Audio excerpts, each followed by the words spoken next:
Hello, I'm Carlos Gomez. I'm a team physician for Bowling Green State University, and I'm going to give you some tips about ankle sprains, which is one of the most common injuries for athletes.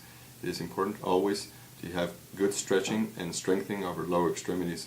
If you have any concerns about it, we always use a RICE formula, which is rest, ice, compression, and elevation.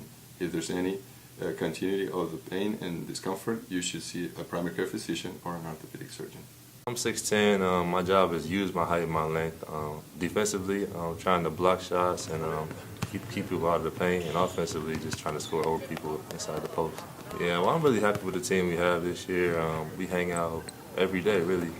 It starts in the summertime. We come in, we work out, lift weights, play open gym about every day, sometimes twice a day. On and off the court, really, we just see each other, we live together, so we're all like best friends.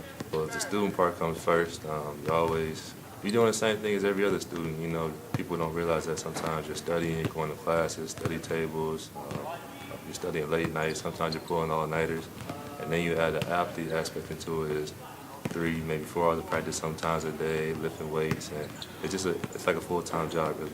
Well, at 6'10", about 245, he is a physical presence, and I think that's an area that he's learned. When he got here, he was always a big guy, but I think his game was more of a face-up player, a skilled guy.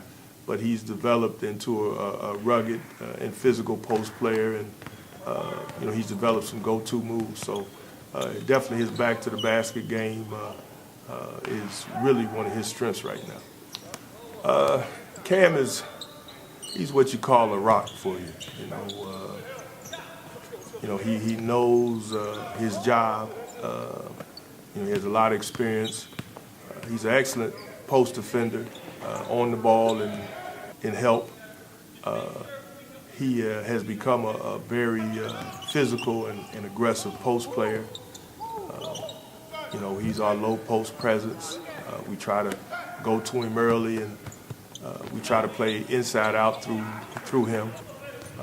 He's developed a right and a left hand jump hook, and he's one of our leaders. He's one of our seniors, and he's our team leader. So he's a guy that you can count on every day.